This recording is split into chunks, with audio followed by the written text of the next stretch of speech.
श्री कृष्ण कहते हैं, जहाँ भी आपको लगे कि लोगों को आपकी जरूरत नहीं है, वहाँ खामोशी से अपने आप को दूर कर लेना ही समझदारी है।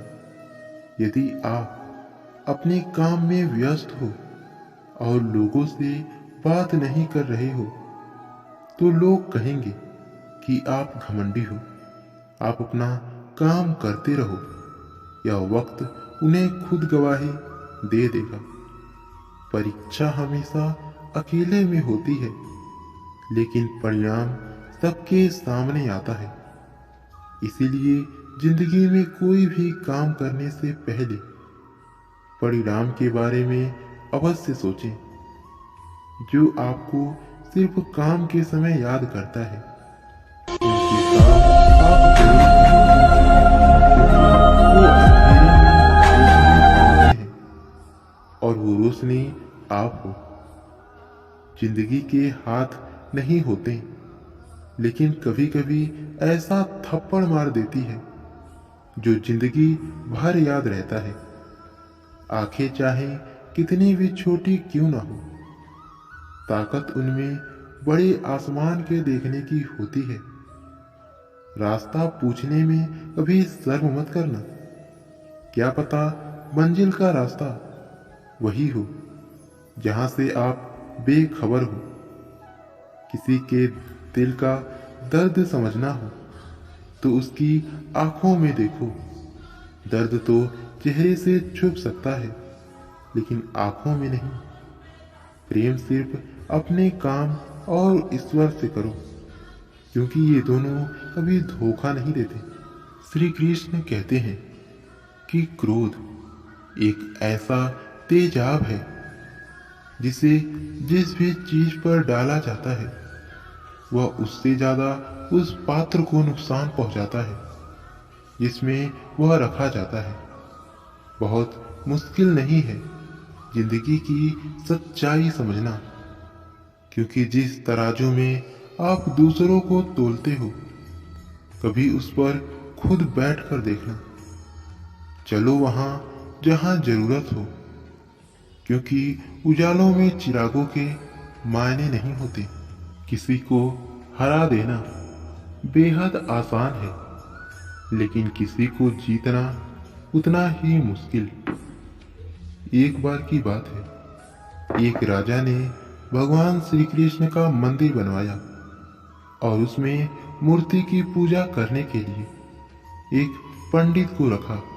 राजा हर रोज अपने मंत्री से कहकर मंदिर में एक माला भिजवाता था और पंडित जी उस माला को श्री कृष्ण को चढ़ाते थे। और उसके बाद राजा जब दर्शन करने के लिए आता तो पुजारी वह माला भगवान की मूर्ति के ऊपर से निकालकर राजा के गले में पहना देते थे। कई साल तक ऐसा चलता रहा। पंडित जी अब बूढ़े हो चुके थे, लेकिन राजा की तबीयत खराब हो गई। उसने अपने सेवक से कहा कि तुम जाकर पंडित जी को माला दे आओ और उनसे कहो कि आज मेरी तबीयत खराब है, मैं आज मंदिर नहीं आ सकता, तो इसीलिए प्रतीक्षा ना करें। फिर राजा का जो मंत्री था वो माला लेकर पुजारी के पास गया और पूरी बात बता दी।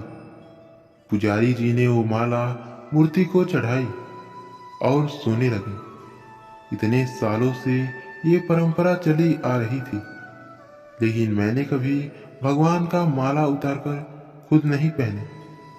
शायद आज भगवान की यही इच्छा है कि मैं यह माला अपने सर पर पहनूं।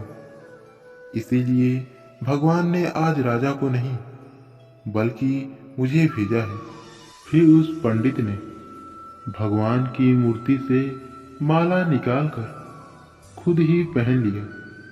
इसी बीच राजा का सेवक दौड़कर पंडित के पास आया और पंडित जी से कहने लगा कि राजा जी ठीक नहीं रहे और उनकी तबीयत और भी बिगड़ गई है, इसीलिए अब वो प्रभु के दर्शन करना चाहते हैं। वो आ रहे हैं और अभी मंदिर में आएंगे। उन्हें लगा कि यह परंपरा टूट जाएगी, इसीलिए वो आज भी मंदिर में आ रहे हैं। जब पंडित जी को इस बात का पता चला तो उन्होंने फटाफट माला अपने गले से उतारी और जाकर फिर से भगवान की मूर्ति को चढ़ा दिया। फिर कुछ देर बाद राजा वहां आए और रोज की तरह पंडित जी ने भगवान के ऊपर से माला निकाली और राजा को पहनने को दिया। अब राजा ने उस माला को देखा तो उस माला में एक सफेद बाल नजर आया। राजा यह तुरंत समझ गया कि ये बाल पंडित का ही है। राजा ने पुजारी से पूछा कि क्या यह माला आपने पहनी थी? इसमें सफेद बाल कहां से आया? यह सुनकर पुजारी जी घबरा गए। उन्हें लगा यदि मैं सत्य बताऊंगा तो राजा मुझे दंड देंगे। इसीलिए उस पुजारी ने कहा कि यह बाल तो श्री कृष्ण का है। राजा यह सुनकर बहुत ही गुस्सा हुआ। उसने कहा, तुम झूठ बोल रहे हो। भगवान के बाल सफेद कब से होने लगे? राजा ने कहा, मैं फिर से कल आऊंगा और श्रृंगार के समय देखूंगा कि उनके बाल सफेद हैं या नहीं। यदि बाल सफेद नहीं निकले तो आपको कल ही मृत्यु दंड दिया जाएगा, क्योंकि आपने मुझसे झूठ बोला है। राजा ये कहकर वहां से चला गया। इधर पुजारी भगवान के चरणों में गिरकर प्रभु से माफी मांगने लगा। उसने कहा कि मुझे लगा कि राजा आज नहीं आएंगे, मुझे माफ कर दीजिए। वह पूरी रात भगवान के चरणों में गिरकर विनती करने लगा कि प्रभु मुझे बचा लीजिए। अगली सुबह राजा मंदिर पहुंचा।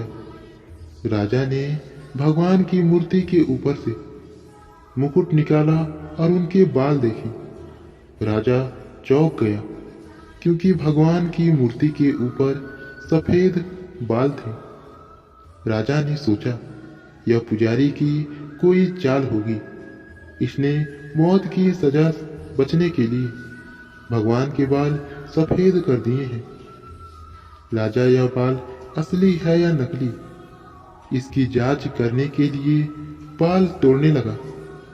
जैसे ही राजा ने कुछ बाल तोड़े तो मूर्ति में से खून की धारा बहने लगी। राजा यह देखकर भगवान के चरणों में गिर पड़ा और क्षमा मांगने लगा और बोलने लगा कि मुझे माफ कर दीजिए। तभी मूर्ति से एक आवाज आई, राजा, तूने सिर्फ मुझे मूर्ति माना, इसीलिए मैं तुम्हारे लिए सिर्फ एक मूर्ति हूं। लेकिन पुजारी ने मूर्ति में साक्षात भगवान देखा, इसीलिए मुझे मेरे भक्त की रक्षा करने के लिए मेरे बाल सफेद करने पड़े और खून की धारा बहानी पड़ी, ताकि मैं समझा पाऊं कि जहां भाव है वहां भगवान है। तो दोस्तों, इसीलिए यदि आप वाकई में भगवान का स्मरण करते हैं, उन्हें देखना चाहते हैं, तो आपके अंदर सिर्फ भाव होना चाहिए।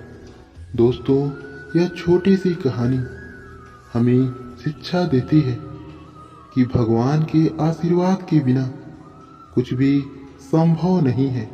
अगर आप सच्चे दिल से भगवान को पुकारते हैं तो भगवान आपकी मदद के लिए जरूर आते हैं। दोस्तों, यह वीडियो यहीं समाप्त होता है। मिलते हैं अगली वीडियो में।